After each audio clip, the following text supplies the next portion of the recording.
Good morning, good afternoon, good evening, everyone. My name is Rod Fournier. I am the manager of the enterprise architects at US Cloud. Deval, you want to introduce yourself? Yeah, my name is Deval Patel. I am lead engineer at Utopic Software. Awesome. For our agenda today, what we're going to delve into is let's first look at the landscape. Let's build a story as to why do we have this partnership with Deval's company and what are we trying to overcome? So let's look at some stats about that. We're going to talk about what the PC market is, digital fortitude, and what that means in relationship to business continuity. And then we'll start to talk about how do we overcome these and have a computer possibly fix itself. And then some recovery scenarios. We will do a live demo. We're going to pray to the demo gods that it's better than Teams. Deval joined today and he didn't have any audio. So there's all kinds of fun stuff that can happen when you're doing things live. Then we'll do the recap of what the self-healing process is. And the key word there is self-healing. And then we'll talk about the traditional way that people do things today, and then what we are recommending to do with the persistent tool of self-healing. And then the levels. And then, of course, we're going to give you time for Q&A. You could also raise your hand if you have a question near the end. So let's go right into this. So what are the current challenges? So we're really talking about endpoint platform management. Are they really doing what they need to do today? If you look at our poll results, I can see those that there's 2 people said that they're extremely confident, and more people said that they are somewhat not confident or not confident at all, extremely unconfident. So are they really making a dent and doing what we need them to do? Ransomware attacks, which we didn't have a few decades ago, are now way more frequent. In fact, they're every couple of seconds nowadays. So someone is getting owned right now as we speak. During this presentation, some poor company is now having to deal with a ransomware attack. Screen times are getting more and more dominant. So mobile devices are 33% of the market, where your desktop is only 2/3. So there are a lot of availability for attacks. The other thing is, if we look at the testing of patches and go back one slide, Deval. So if we look at the testing of patches and we look at the vulnerability, if you look at a 5-year approach, most applications are vulnerable in that life cycle and they have a problem. So that could be that's why we have so many patches. And the other thing is, even after they're patched, nearly 100%, 92% of the applications, even after they're patched, are still vulnerable. Go back to the bullet where it says 70% happen in the first 5 years. So we need to have a recovery plan. We need to have a way, because software is flawed just like the human nature. There's going to be problems. Okay, so we look at the PC market, it's growing, right? It's over $3.15 billion market by the end of the decade. So that's a lot. And when we look at the PC share, which is what we're looking at in this presentation, it's about 3/4. So about 75% of the market is a Windows flavor of some type. Okay. So what is our digital fortitude? We want to hit this in 4 different ways. So it's all about resilience. So we need to have a plan for cybersecurity endpoint management strategy and have resilience around that for cyber resilience. We need to have resilience around our modern digital operations. So some kind of recovery process, preferably an automatic disaster recovery process.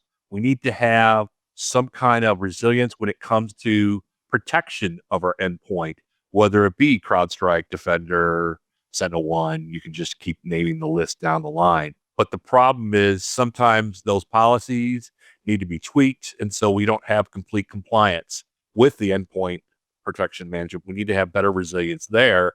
And then we need to have some kind of resilience around vulnerability and the patches that happen. As we mentioned in the previous slide, within 5 years, 70% of the apps already have patches, and then even patches have patches. So there's a lot of that.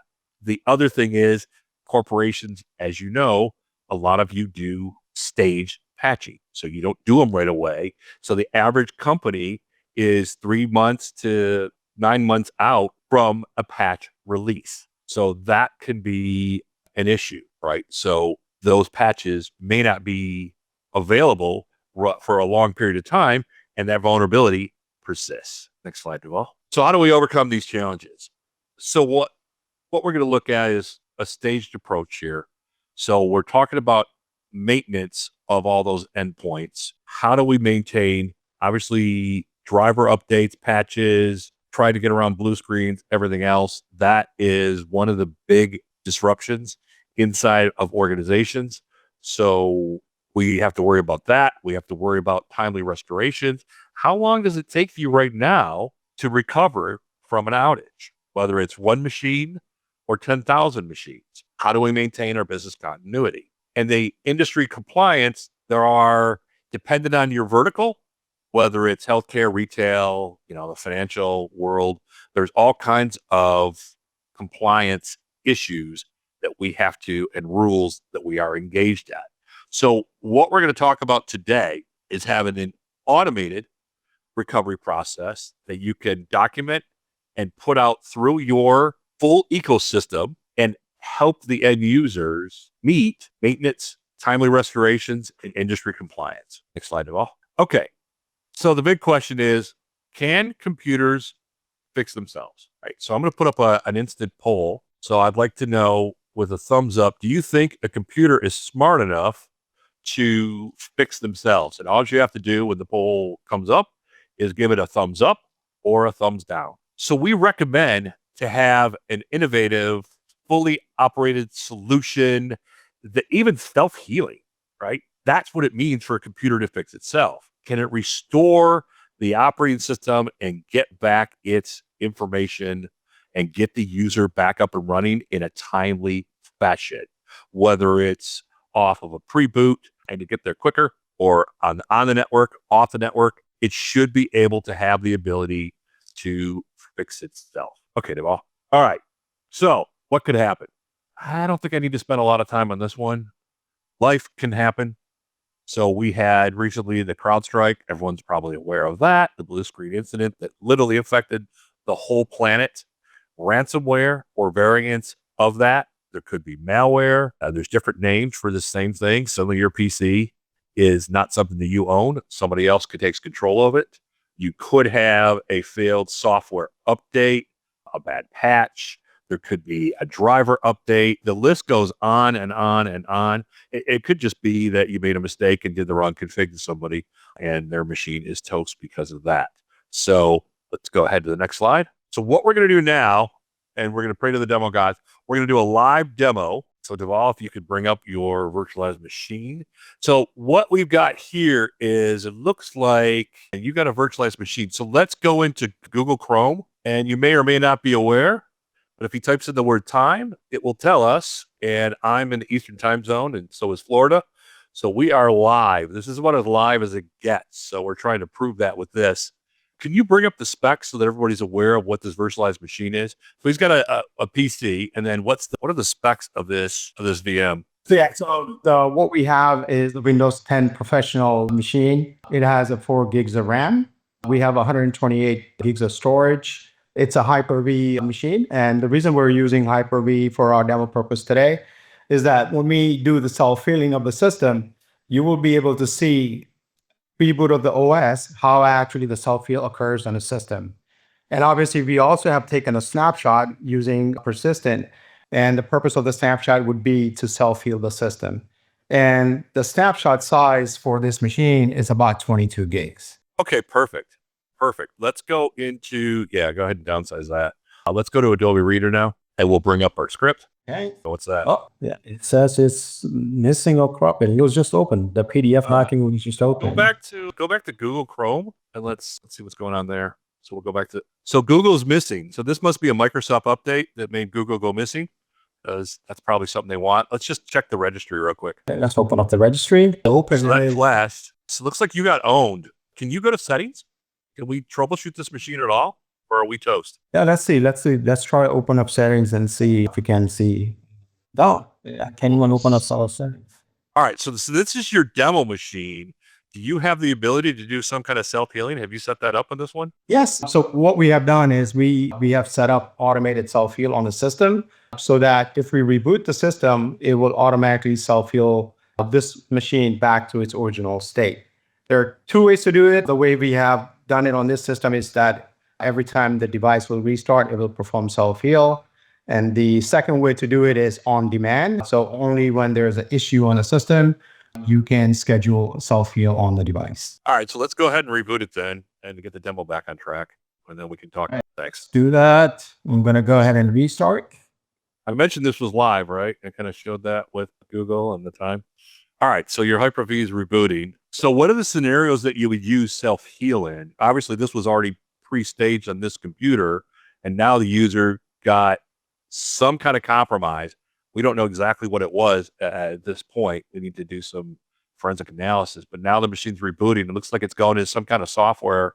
Can you explain to me what's going on here? So what has happened is that upon reboot of the OS, the machine automatically boots into our pre-boot environment, and it detects to see that self-heal was assigned every time this device is rebooted. So it's going to perform self-heal on the system. Okay. So it's putting the system back to the snapshot image, more or less, right? So we're going to go back to a pristine state. That's exactly right. So what's going to happen is that we're going to look at the last snapshot of this device that was created, and then look at the changes that have occurred since the last snapshot was created, and only put those files and registries back to its original state. And then when it's done, it simply just boots back into Windows. And that's what's actually happening here. It's booting back into Windows. Wow, wait a minute. So this is a VM. This wasn't a physical machine. This wasn't your whole laptop. But that was really fast. Is that indicative, or are we doing some kind of smoke and mirrors in the background to get that up running so quick? No, that's actually, that's how quickly typically you would see self-heal function on average PCs. Because again, we're not putting the whole snapshot back. We're just simply putting the changes that were occurred. And that's the reason why we can restore the system in 45 seconds or less. Holy cow. Okay, so depending upon the machine specs, obviously this one was slower because it was a virtualized, but it was a machine in a machine. What kind of time? So you're fucking 45 seconds. So the user has an issue, gets ransomware, and within a minute or so, they're back up and running. Let's see if this one's functional now. Can you go back into Google Chrome? Let's see if Google is available now, or if it's still missing. And can you do the time command again for us? And look at that. So a 5-minute demo, we spent a lot of time talking, but we just went through that process really, really fast, right? That's correct. And so that's what, we're preaching, is that instead of troubleshooting and figuring out what the issue is, self-heal will solve 99% of your issues. Like you explained, it could be bad update, could be malware, could be ransomware. For us, it doesn't matter where the issue comes from. Whenever there's an issue, you would be able to utilize self-heal to get the system back to its original state. So if we go back to our poll we had earlier, I asked, can computers heal themselves?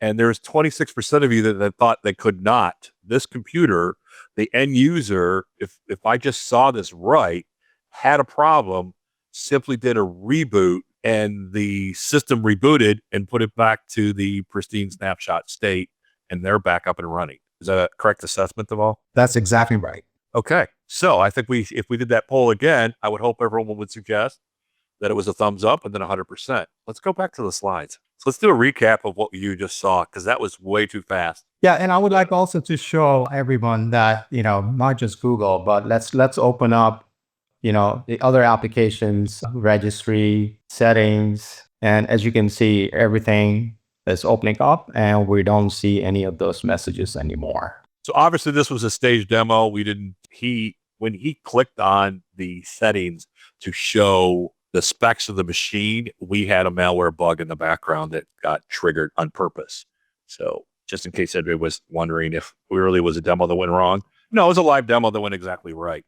So tell me about the failures that can happen in this. Yeah, so like we mentioned before, anything can go wrong on a system. It could be a user doing something they're not supposed to, or it could be a bad patch, or it could be something like, we saw recently like CrowdStrike, where a critical system boot file gets corrupted It could be a bad driver that get installed and now you're blue screening, or it could be, any Windows update or application update where actually the core applications are breaking. So in any of those scenarios, you will be able to utilize self-heal and get the system back to its last known state. And even in the case of malware, ransomware, or even in any virus attack that, that basically gets the system to out of compliance, you can utilize self-heal to get back to its original state. Does the user have to be on or off the network? Do they have to talk to the mothership? How is the connectivity portion of the self-heal process? So self-heal, yeah, that's a great question. Self-heal, happens locally to the system. It's not going across the network to get its information. Everything is local to the system. So like we said, when the machine is assigned self-heal, and it could be, like I said, it could be many ways you can assign self-heal to a system. It could be you can assign it to a console. You can give access to the user to initiate their own self-heal. So for example, if the user is 30,000 feet in the air in the airplane and they have issues with their device, they can initiate self-heal on their own and get the system back to its last known state. Awesome. So it works in airplane mode. It doesn't care. Yes, it doesn't care. It will work on or off the network. Okay. And then after we're done with the slide, we'll show you the 1-minute demo again. And so you'll see behind the scenes a little bit. We'll show you that because I know it was really fast. The machines healed. So computers are getting faster all the time. Right. And then, just to go through this process again, once the self-heal is assigned, the machine will reboot, perform self-heal on the system, which will put the system back to its original state. And then once the system is back to desired state, it will boot back into Windows automatically. There's no user intervention in this whole process. Everything works automatically so that the user doesn't have to change any boot order or anything else. It will just happen automatically on the system once the command has been received by the system or initiated by the user. Either the user does a reboot, or if they're on the network, an administrator triggers a reboot.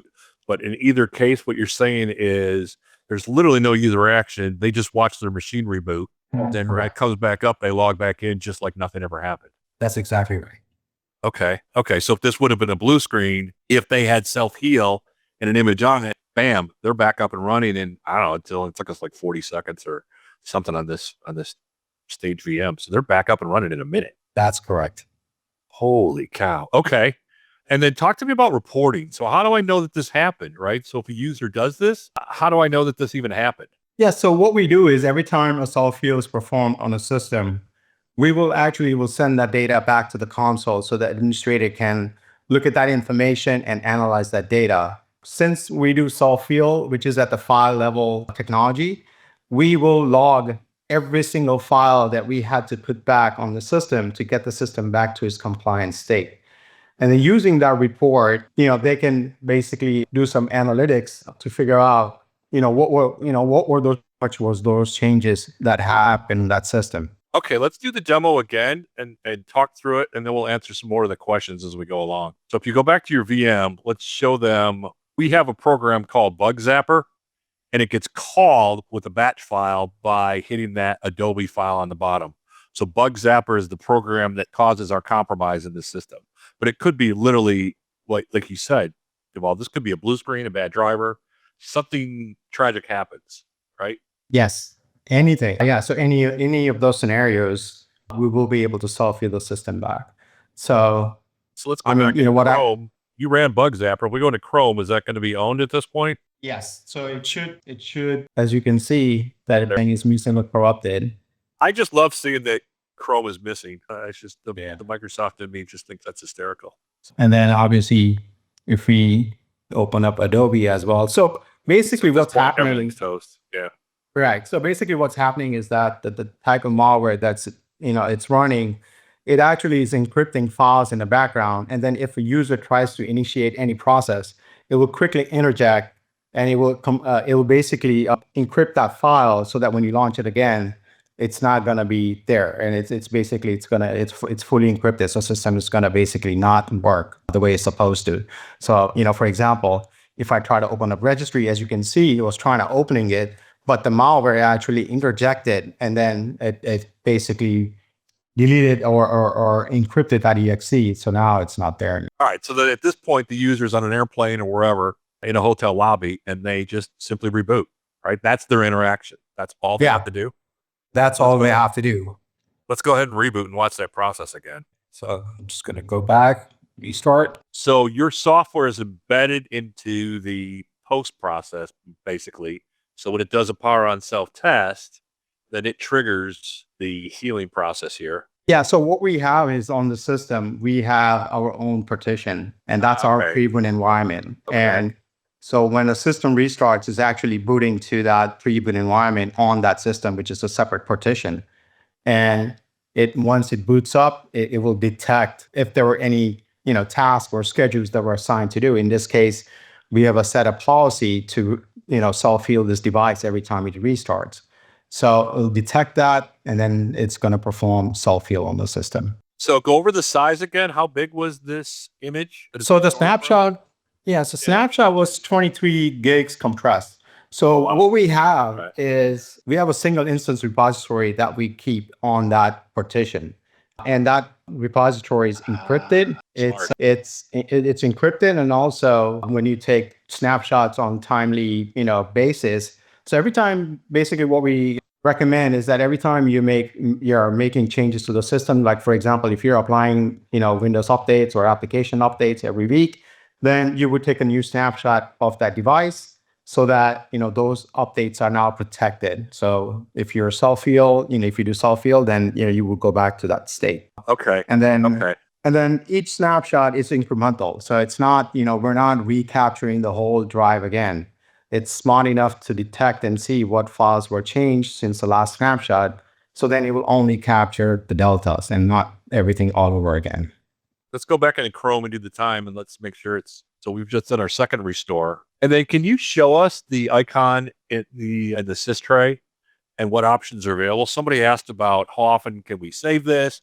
So the user at this point didn't do anything because self-heal was on, but do they have some options to do something themselves? Yes. So you have options. So for example, and again, this is all policy driven. You can give a user access to initiate self-heal on their own.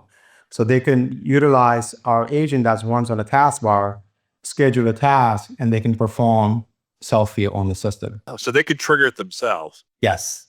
And there are other ways as well. We do also have command lines available as well. So you can use tools like SCCM or Intune to basically initiate self-heal on that device as well. So you have multiple ways to right click on that icon again. Let's see that context menu one more time for us and stay on it so we can talk about that.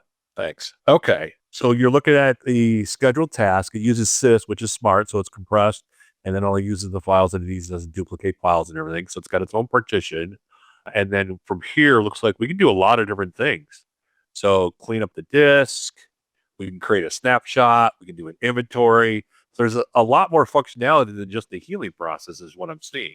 Is that right? That's correct. So it's not just self-healing, but we can actually do a life cycle management of the device. So we can deploy image, we can install, manage drivers of that device as well. So we integrate with the 3 top manufacturers like Dell, HP, and Lenovo, where we'll automatically download the latest drivers from those manufacturers, and then you can deploy that to your environment as well. Is there a console? What does the admin see to see the environment? Can you show us that?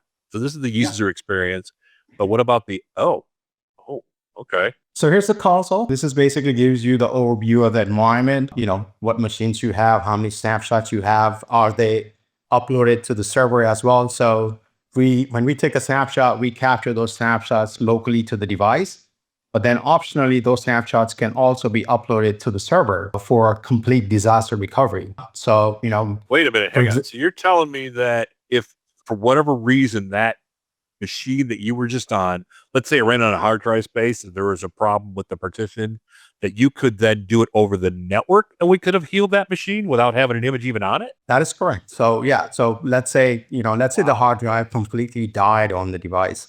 All we need to do is just pop in a new hard drive, and then you would boot into persistent. And that could be by any external medium. Obviously, we don't have an OS on it. So you can use a network boot, or you can use a USB boot, in any of those mechanisms to boot into persistent. And then you can restore your last snapshot from the server. So if it was a C-level executive and maybe some very important admins and machines that we needed for the environment, you could do local copies and also have one on the network just in case something really bad happened, or they were in that airport flying and their laptop got stolen. You could then get them a new machine and get them up and running so they could buy a machine abroad and then do it over the network, which is a little bit of software on there. Is that what you're saying? Yep, that's exactly right. And there's also other scenarios, other use cases. For example, typically, companies refresh their hardware every 3 years, every 4 years. Oh, yeah. So Yeah, then right. so what you can do is actually you can take, let's say they're going from HP to Dell, now. So what they can do is they can restore the current snapshot from HP, put it onto Dell machine, and we will actually not only install the last snapshot that you had on HP, but then also install the latest drivers for that Dell device. And now the user has everything they had on their previous HP device onto the new Dell laptop. What? Wait a minute. So you're telling me to roll out, I just got a new machine a couple of weeks ago. So if I would have had this software, then I would have to reset up all the fun of getting a new computer and all my different settings. And I could have switched hardware platforms and done a restore on the new machine. You're exactly right. And we can definitely do that. My God. Okay, so now I'm pissed because I would have loved that a couple of weeks ago because I spent a lot of time configuring my new computer. And you're telling me that if I would have had this software, it could have just done it automatically and no interaction on my part, which would have been a lot of time saved. Holy cow. All right, let's go back into the presentation for the next slide. All right, let's talk about, I'm still trying to get my head around this. I'm really mad that you didn't put that on my computer 2 weeks ago, and then I had to reset everything up by hand. So let me go over the traditional. So here's what I'm used to, right? So something happens to a computer, or like you just said, someone gets a new computer and there's a high touch. Someone has to do a bunch of configuration. They have to do some kind of reimage and then reset up some settings. And only time that ever worked is if a lot of times someone had to drive into a physical office or a location, or they had to do some special networking things that they had to be on the network. God, I remember in the past, you'd have to set up a VPN client, and that was so much fun. You'd spend an hour. I'd spend more than the 1 minute you just did on the restore setting up a network client to try to get in to do some imaging to get my machine. And then I still had to do some configuration. That whole process, I don't want to tell you how long I spent on my laptop trying to set it up. I don't want to admit that right now, but there was a lot of time. Hours is probably not right because I still have my old laptop to copy some files over and to get some data. So the process of getting it ready for the user experience to continue doing their job is quite lengthy. And then any kind of applications, updates that then have to happen after that, because you get a lot of times the images, if the patches are not baked into the image. And so we roll out an image and then you sit there for 2 hours and wait for your machine to update, which is exactly what happened on my new computer. Is Intune did a deployment, and then that process took 5 hours on this new laptop that I'm on. So yeah, that was ugly. And then what kind of reporting do we have on that? There isn't. The machine is either running or it's not running. And hopefully that process doesn't tank. So could you tell me, those are all challenges that I've lived with in the last couple of weeks, and I think everyone does on almost a daily basis, unfortunately. So how does your software do this now? So, persistent self-heal, it's like I said, it's automated and it eliminates 90% of the issues that users typically experience on the life cycle of the device. And it completely eliminates having to re-image the device.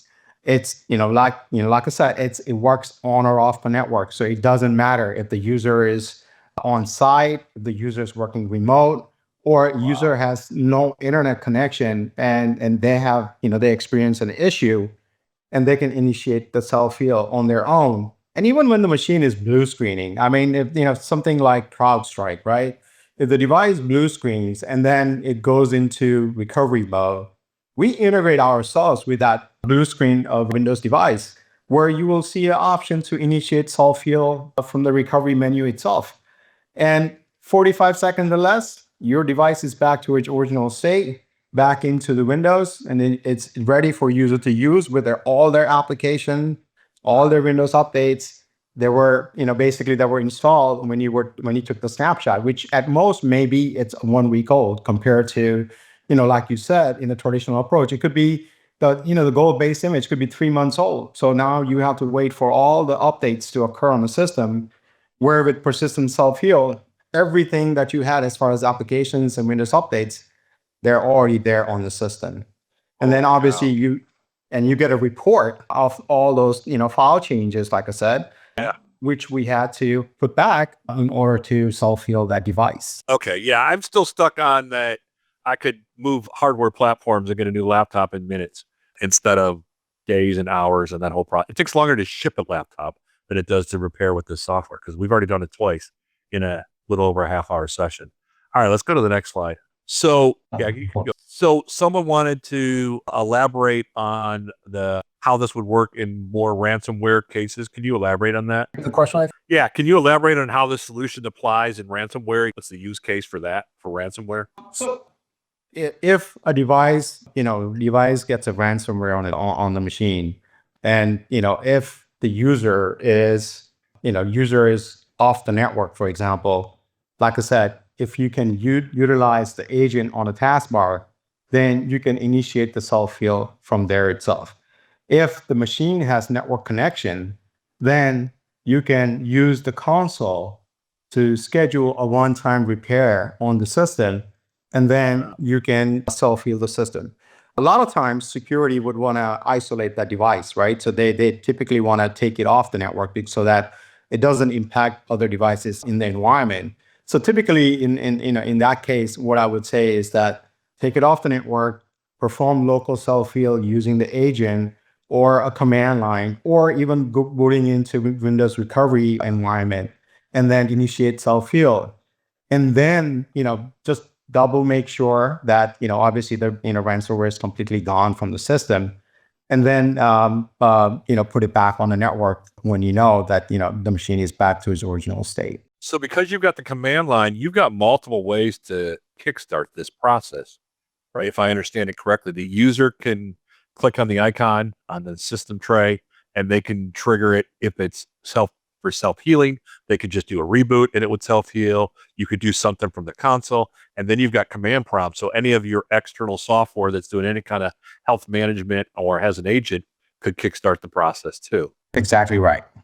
Holy cow. So you got there's a lot of flexibility is basically what you're saying. Whatever makes sense for the situation, you can roll it out. So you could roll out a script that could do a whole segment of and automate 10,000 desktops to heal. Correct. Wow. Okay. So there's no manual touching. We just kick a script, or manually, if you wanted to, kickstart 10,000 machines, which you wouldn't want to. And wow. Okay. So we can roll that whole thing out. So the CrowdStrike issue, you're telling me that a reactive administrator could have fixed 10,000 machines in 5 minutes. That's true. Well, that would have helped the airports, since they definitely had some longer restore times than 5 minutes. There was a lot going on there. All right, so You're telling me, Rodney, I was getting on a plane that day. Yeah. Holy cow, 5 minutes would have been nice. But I wanted to step in real quick. I know we have a bunch of great questions to get to, and so I just want to take a minute. One thing I also wanted to point out was we're talking a lot about this one product, and that's honestly because we're excited about it. But US Cloud can actually help you walk through your entire strategy around your business continuity and how we can approach this. Obviously, this is one tool that's an option, but we have other things that we can talk to you about, help put in place, just help talk through kind of what you're doing, review your current plans with you. We're happy to help that in any way, and that's as simple as putting in an advisory ticket. We can also, if you're interested in learning more about this, we can actually help coordinate that. Also, just put in an advisory ticket. So I had to give, that's as close to a sales pitch as I'm going to get on this call. Please put in an advisory ticket. We want to help you with this. But what I did want to point out is we have some questions here, and I want to just make sure we get into them. So does this work if the drive has been encrypted with BitLocker? Yes, it works with the devices that are encrypted with BitLocker. Perfect. And how does this differ from like MS Autopilot? So, I mean, those MS Autopilot, Windows Recovery, PC Reset, all those tools are dependent on OS to be functional in order for you to do the recovery on the system. And those recoveries can take, very long time compared to the self-heal, where it's 45 seconds or less. And like I said, even when you use those PC reset or any of those tools like that, you're guaranteed to lose some applications, configurations, and settings. And it's manual process. It's not something that you can do automatic. So so what I would say is that they don't work most of the times, and also they're very manual process to go through. And perfect. Thank you. And if you need any follow-up questions to yours and you want to just put them in the Q&A chat or in the regular chat, we'll get to that. I wanted to keep going through these, but if you want more information, also, if you want to raise your hand, I'm happy to take you off mute and let you speak. We'll let you kind of make that choice for yourself. So I think this was already kind of touched on, but I just wanted to make sure that everybody got the answer they're looking for. How periodically does it save the working state? Sorry, what was the question again? How often does it save the working state? I believe you showed that that's actually customizable with this tool, correct? Yeah, so it's all depending on the policy that you set. So it depends on every environment and user. So you have flexibility of setting, whatever, fits best for your environment. So like I said, if you want to take a snapshot, I mean, we'd recommend that you take weekly or at least bi-weekly, so that when you have to utilize self-heal, that at most you go back, a week at most, and not any longer than that. Great. What about this is actually a question that I know I asked you some of these questions when we were talking about it a few weeks ago. How does this work on database servers with many gigabytes of data? So, I mean, we work on all Windows operating systems. So this would work on client devices as well as on server OS as well. But, it would, for us, everything on a system is nothing but files and folders. So it doesn't matter to us as long as the device is Windows. We would work with both OS, both client OS and the server OS. The only thing with the server that you have to keep in mind that, you have to reboot the system to take a snapshot. So if you're okay with, rebooting of that server, then you can utilize this on servers as well. And we're also file level technology. So you can exclude things that you don't want to capture in a snapshot. So, if there are some files or, let's say, for example, when one of our customers is police stations and they have a lot of video recordings that they keep on the drive, and they don't want that to be captured, obviously, because they could be in gigabytes in size. So you can simply specify an exclude filter so that we will exclude those files from being captured, because they're not, critical for OS or applications to work, 100%. Oh, nice. Right. You could exclude on a domain controller. You could take the ntds.dit file and exclude it. Exactly. Nice. Okay, that's slick. All right. So assuming 100 machines are corrupted for XYZ reason and we lost the network access, do we need to touch every machine and perform certain steps to get it back? Or can we boot that machine remotely and restore from the backup for all 10 machines at once? I think we talked about scripting that. Anything else that you wanted to add into that? Yeah, so it depends on the situation. If you have hundreds of machines that are down, if you're able to, and again, if their machines have blue screening, for example, then you can utilize persistent self-heal from the blue screen itself to self-heal the system. Or if the machine is on the network, then you can simply network boot the device, and it will automatically pick up the self-heal task that you've assigned on those devices, and it will self-heal it and boot back into Windows. So you could do that locally, but if there's no network access, I would say you have to do it locally. But if you have network access, then you can boot to network or boot to USB to self-heal the system. Wonderful. So can you push this to multiple PCs at the same time? Not sure if we're talking about push the same image to multiple PCs or push the agent to multiple PCs, and if there's a different answer for each of those. So yeah, so if you're talking about self-healing devices, yes, we can send a self-heal command to all the machines in the environment. And if they are on the network, they'll pick up the task and perform self-heal on the system. The agent, as far as if you want to install the agent on the end user machine, it's a MSI installer, which you can push through as a silent install, and it takes less than a minute to get it installed on the system. Okay, great. Speaking of installing the agent, can you show us the PID for this agent? How big is the footprint for CPU, RAM, disk I/O? Let me bring that up. So since we're not doing any monitoring or anything else like that, the agent just sits idle. The only thing that it basically does is that it communicates based on policy back to the server to, get any new policy informations or any new scheduled tasks that you might have. And that's basically it that it does. And then only when there's something that you assign to do, like self-heal or take a new snapshot, then only basically the agent will do work on the system. Otherwise, they're basically sitting idle. Wonderful. Thank you for that. And so where's the backup state getting saved? Where it's local, does it need a separate partition? Yes. So the backups are stored into the separate partition on the device. And we do everything we can to hide that from the user. And again, like I said, the snapshots that we capture, they are stored into that single instance repository on that partition, and they're compressed and they're encrypted. So in a case like the BitLocker environment, our partition will be BitLocker encrypted as well. So that will be added on security for BitLocker machines as well. So part of the installation repartitions the drive if necessary? That is correct. So when you install the agent, the client service will detect and see if there's a partition on the system or not. If not, it's going to configure that partition on that machine and then set it up with the pre-boot environment. All right. Couple licensing questions. How's the model? What's the licensing model? Is it per device? It is per device and it's a subscription. So it would be annual subscription. All right. And is the agent auto updated and patched? Yes. So when it comes to patching, you would apply the patch on the server. And once you install the patch on the server, when the end user machines check in with the server, it will detect that there's a newer version available on the server. So it's going to automatically download it and auto update itself. Great. Going to pull some out of the chat now. Gotten through the Q&A for now.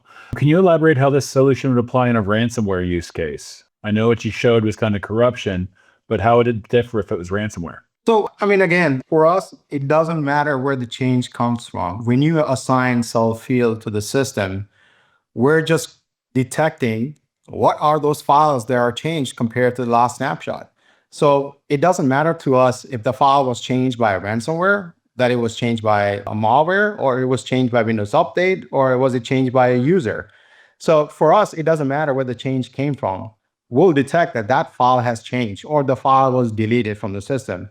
And we're simply just going to put those files back to its original state. So it doesn't matter to us where those changes are coming from. All right. Just because I know we're getting a little later, I will get to these other questions, but I'm going to throw up another poll just so that we know this and help inform our future sessions.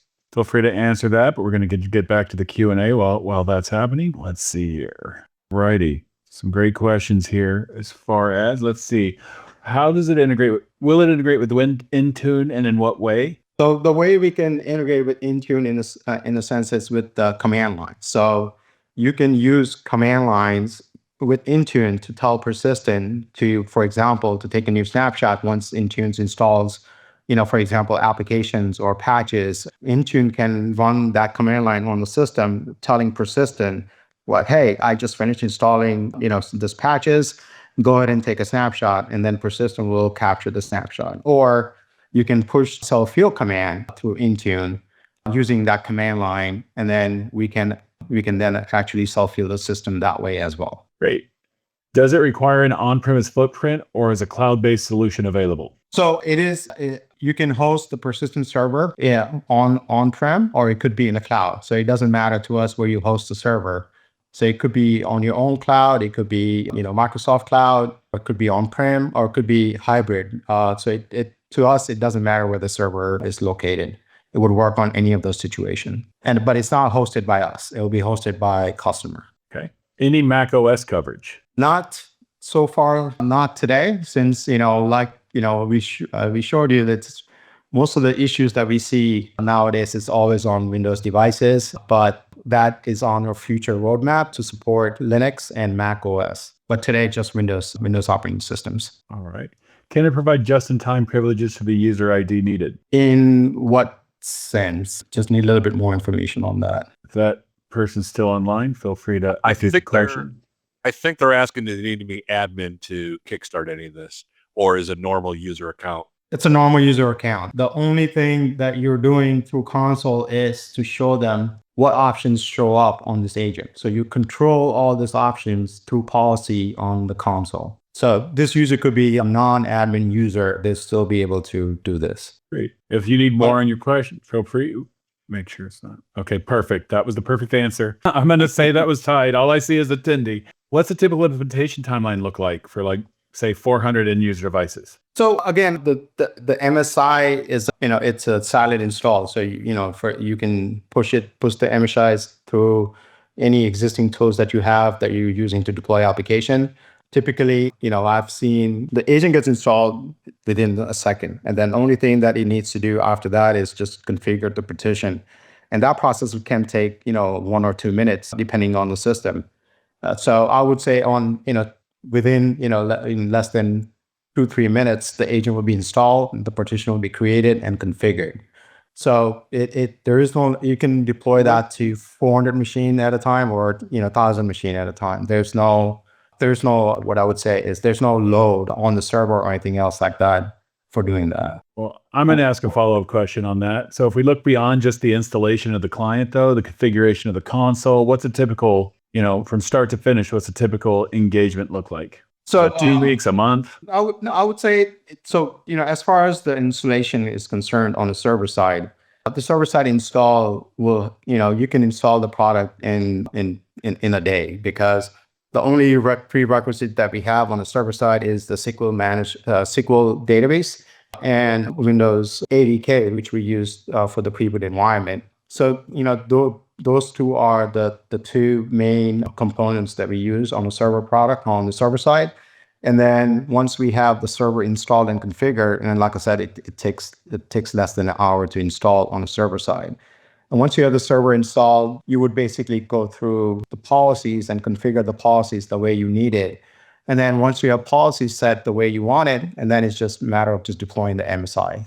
So typically, I've done the installs in the last 24 years. I mean, to set up an environment, it takes on the server side, it takes less than a day. And then it just, depending on how many clients you want to push at a time, or you want to push them in batches, it just depends on customer to customer. All right. So is guided implementation available as part of the subscription? Guided implementation is available. That's part of the, relationship. And I'm going to answer this in a little bit. So the subscription would be through Persistent. The implementation would be through US Cloud. So we'd work together on that, and we could use your existing hours to kind of help you walk through that and guide you in that implementation. And I think we're at the top of the hour there, Heath. Yep. There is one more question I just wanted to get to, because then I could say we got through them all.